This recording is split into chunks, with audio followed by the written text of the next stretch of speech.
Hi whole, എന്താണ് എല്ലാവരുടെയും വിശേഷം?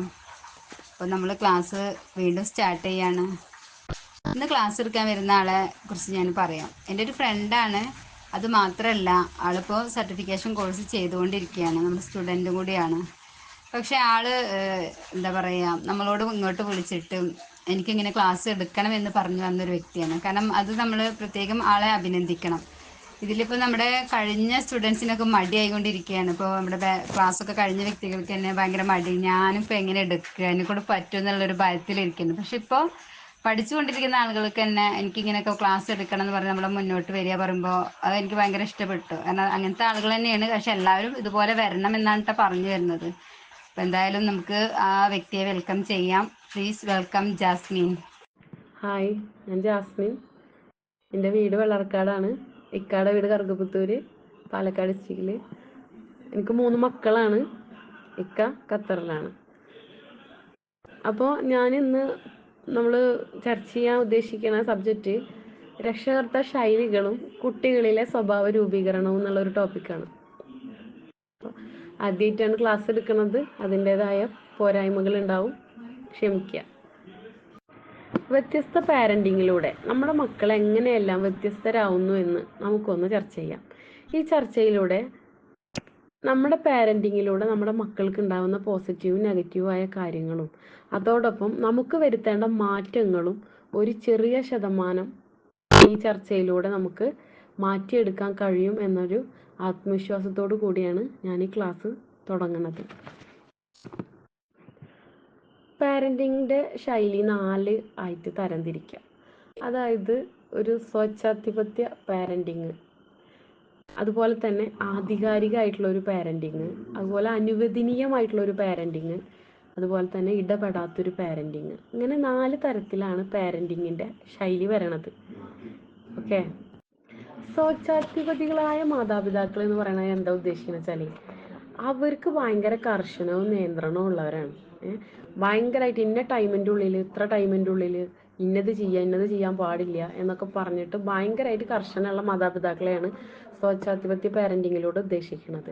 പക്ഷെ കുട്ടികൾക്ക് വേണ്ട ഒരു പ്രോത്സാഹനമോ അല്ലെങ്കിൽ ഒരു സ്നേഹത്തോടു കൂടിയുള്ള ഒരു വാക്കോ ഇതൊന്നും ഇവർ തിരിച്ച് പറയില്ല, മക്കളെടുത്ത് പറയില്ല. കാര്യങ്ങൾ ഇന്നെ പോലെ വേണം എന്നല്ലാതെ തിരിച്ചവർക്ക് വേണ്ട ഒരു പ്രോത്സാഹനം കൊടുക്കില്ല. അതിൻ്റെ പുറമെ അച്ചടക്കവും അതുപോലെ തന്നെ അനുസരിക്കലും അച്ചടക്കമാണ് ഇവർ ഉദ്ദേശിക്കുന്ന ഒരു സംഭവം മക്കളിൽ നിന്ന് തിരിച്ച്. അതുപോലെ തന്നെ ചെയ്യാത്ത കാര്യങ്ങൾക്ക് ഭയങ്കരമായിട്ടുള്ള ശിക്ഷ. ആ ശിക്ഷ കൊടുത്തു കഴിഞ്ഞാൽ ഇവർ ശരിയാവും എന്നുള്ള ആ ഒരൊറ്റ ചിന്താഗതിയാണ് ഈ മാതാപിതാക്കൾക്ക്. പക്ഷെ ഇതിൻ്റെ റിസൾട്ട് വരണത് വേറെയാണ് കേട്ടോ.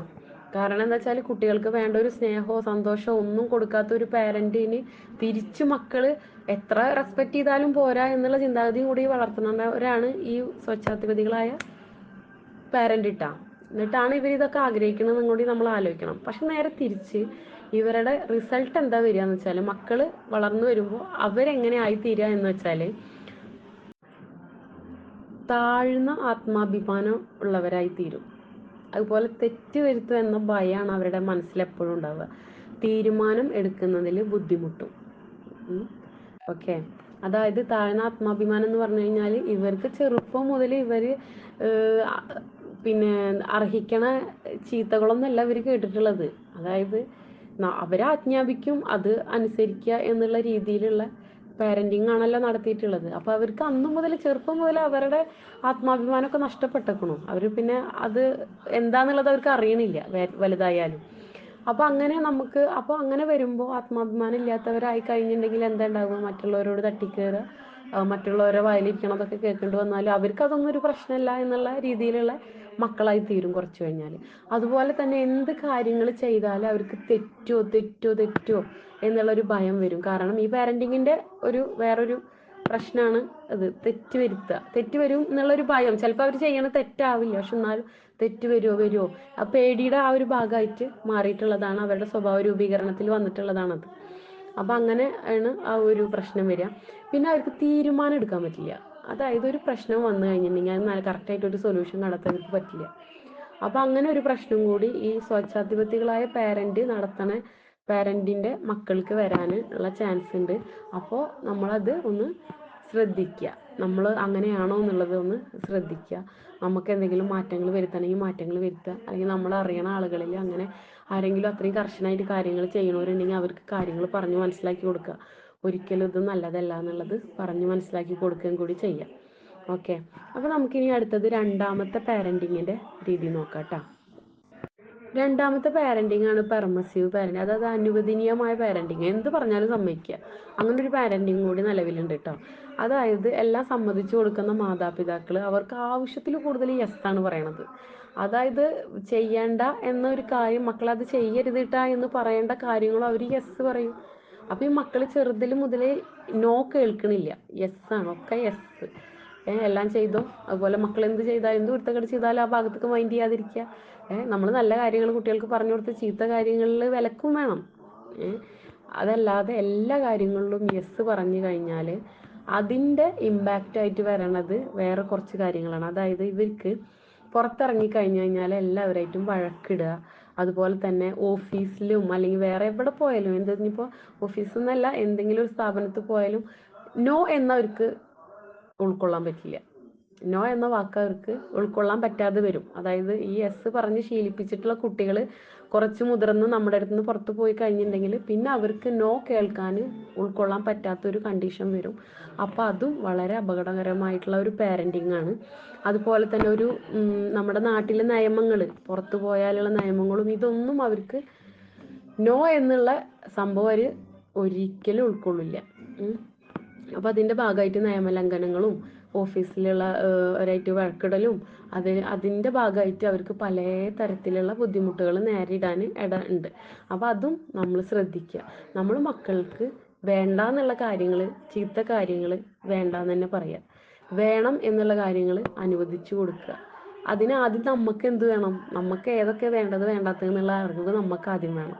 അപ്പോൾ അതിന് നമ്മൾ സാറൊക്കെ പറയണ പോലെ നമ്മൾ കൂടുതൽ അറിവുകൾ ശേഖരിക്കാനും അതിനനുസരിച്ച് നമ്മളടുത്തുള്ള തെറ്റുകൾ തിരുത്താനും നമ്മൾ തയ്യാറാവുക. അതിലും വലുത് വേറെ ഒന്നുമില്ല. നമ്മളാണ് നമ്മുടെ മക്കൾക്ക് എപ്പോഴും പ്രോത്സാഹനമായിട്ട് നിൽക്കേണ്ടതും മാതൃക ആയിട്ട് നിൽക്കേണ്ടതും എന്നുള്ളത് നമ്മൾ ആദ്യം തിരിച്ചറിയാം. ഓക്കെ, ഇനി നമുക്ക് മൂന്നാമത്തെ പോയിന്റിലേക്ക് കടക്കാം. നമ്മൾ മൂന്നാമതായിട്ട് പറയണ ഒരു രക്ഷകർതൃത്വം എന്ന് പറയുന്നത് അവഗണിക്കുന്ന ഒരു രക്ഷകർതൃത്വം കൂടി ഈ ഗ്രൂപ്പിൽ വരുന്നുണ്ട്. അതായത് ഇത്തരം മാതാപിതാക്കൾ തങ്ങളുടെ കുട്ടികൾക്ക് ഏറ്റവും കുറഞ്ഞ പിന്തുണയും മാർഗനിർദ്ദേശവുമാണ് നൽകുക. വിട്ടുവീഴ്ച ഇല്ലാത്തവരും ആവും, അതിൻ്റെ കൂടെ അവഗണിക്കുന്നവരും ആവും ഇവർ കുട്ടികളെ. ഓക്കെ, കുട്ടികളെ ഒരുപാട് അവഗണിച്ചാലുള്ള ഒരു അവസ്ഥ, കുട്ടികളുടെ അവസ്ഥ എന്താവുന്നൊന്നും നിങ്ങൾ ആലോചിച്ച് നോക്കിയേ. നമ്മൾ നമ്മുടെ മക്കളെ പൊന്നു പോലെ നോക്കണമെന്ന് ആഗ്രഹിക്കണ ഒരു വിഭാഗം, കുട്ടികൾക്ക് എത്ര കിട്ടിയാലും പോരാ എന്ന് ഉള്ള ഒരു സിറ്റുവേഷനിൽ എന്ത് പറഞ്ഞാലും അവഗണിച്ചിട്ട് ഉള്ള ഒരു പാരൻറ്റിങ്ങിലൂടെ കടന്നു വരണ ഒരു കുട്ടിയുടെ മാനസികാവസ്ഥ നമുക്ക് ചിന്തിച്ചാൽ മനസ്സിലാവും അല്ലേ.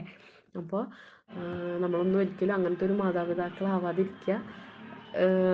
അവഗണിക്കുന്ന മാതാപിതാക്കൾ എന്ന് പറഞ്ഞു കഴിഞ്ഞാൽ നിങ്ങൾക്ക് മനസ്സിലായി കാണുമെന്ന് വിചാരിക്കണം. അതായത് നമ്മൾ കുട്ടികളുടെ ചെറിയൊരു ആവശ്യമാണെങ്കിലും ഒന്നും വേണ്ട, കുട്ടികളുടെ കൂടെ കളിക്കുക, അല്ലെങ്കിൽ ചിലപ്പോൾ കുട്ടികളുടെ കൂടെ കുറച്ച് നേരം ഇരുന്ന് സംസാരിക്കുക, അല്ലെങ്കിൽ അവർ സ്കൂൾ വിട്ട് വരുമ്പോൾ അവർക്കുണ്ടായ കാര്യങ്ങളൊന്ന് ചോദിക്കുക, മനസ്സിലാക്കുക, അല്ലെങ്കിൽ കുട്ടികൾക്ക് പറയാൻ ആഗ്രഹിക്കുന്ന ആൾക്കാരുണ്ടാവും, അതൊന്ന് കേൾക്കാൻ പോലും നമ്മൾ നിന്ന് കൊടുക്കാൻ ചിലവർക്ക് വളരെ ബുദ്ധിമുട്ടും പ്രയാസമൊക്കെയാണ് അല്ലേ. ആ സമയത്ത് നമ്മൾ വളരെ ജോലിയിലും ഒക്കെ ആവും എന്നുള്ളതാണ് നമ്മുടെ ന്യായീകരണം എന്നുണ്ടെങ്കിലും കൂടിയിട്ട് നമ്മൾ ഒരിക്കലും മക്കളെ അവഗണിക്കരുത്. നമ്മൾ എന്ത് പ്രശ്നത്തിലാണെങ്കിലും എന്ത് ബുദ്ധിമുട്ടിലാണെങ്കിലും നമ്മൾ അവരെ കേൾക്കാൻ ശ്രമിക്കണം.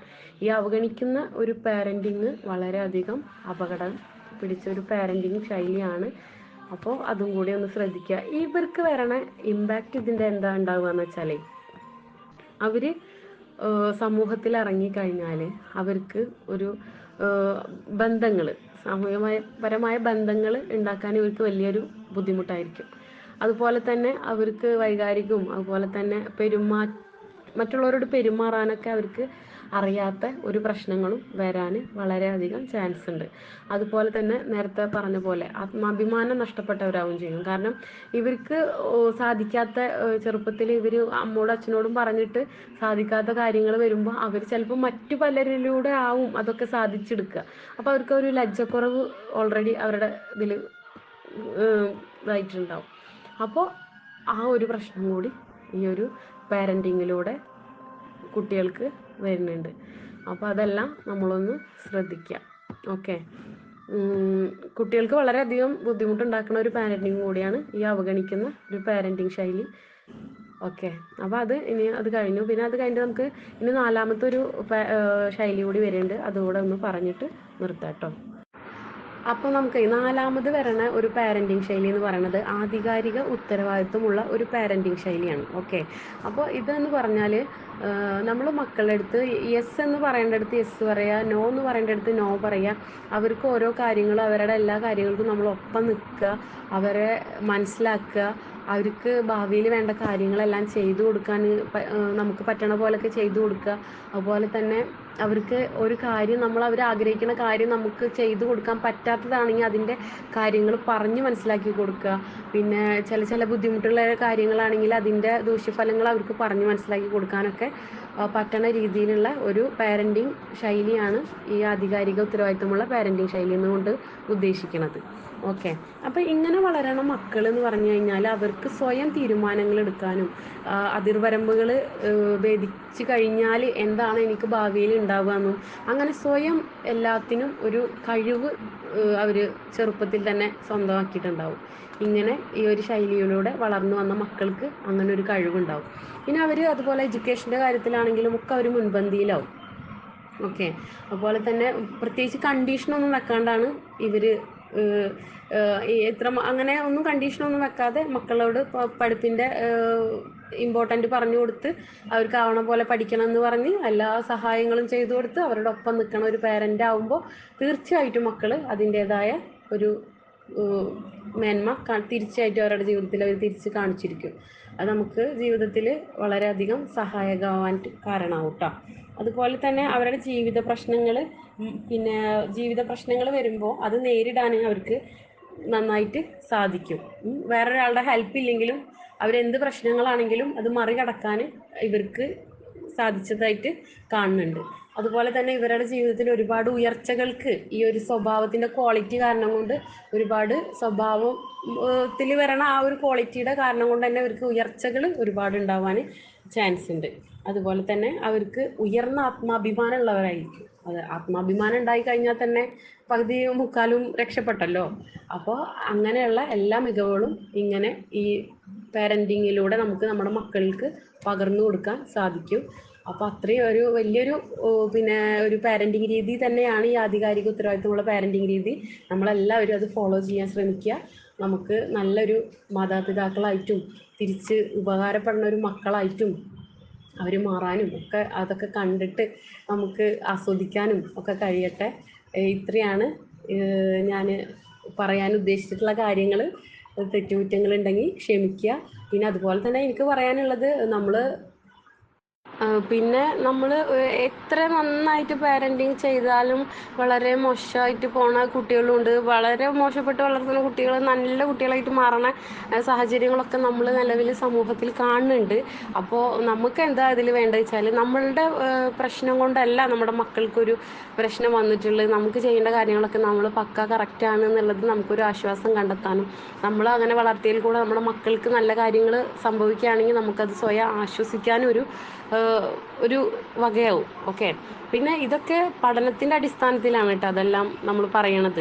അതായത് വളരെ ഉയർന്ന ആളുകളുടെ വീട്ടിലെ സാഹചര്യങ്ങളും വളരെ മോശപ്പെട്ട ആളുകളുടെ വീട്ടിലെ സാഹചര്യങ്ങളും എല്ലാം വിലയിരുത്തിയിട്ട് നന്നായിട്ട് ആഴത്തിലിറങ്ങി പഠിച്ചിട്ടുള്ള എൻ്റെ അടിസ്ഥാനത്തിലാണ് ഇങ്ങനെയൊക്കെ നമ്മൾ തരംതിരിച്ചിട്ട് പാരൻറ്റിങ് ശൈലികൾ നമ്മൾ വിശദമായിട്ട് പറഞ്ഞിട്ടുള്ളത്. ഓക്കെ, അപ്പോൾ എല്ലാവർക്കും നല്ലൊരു പാരൻ്റ് ആവാൻ സാധിക്കട്ടെ എന്ന് ഞാൻ ഒന്നും കൂടി ആശംസിക്കുകയാണ്. നമ്മുടെ മക്കളെല്ലാം നല്ല മക്കളായിട്ട് വളരാൻ ദൈവം സഹായിക്കട്ടെ. Okay, by.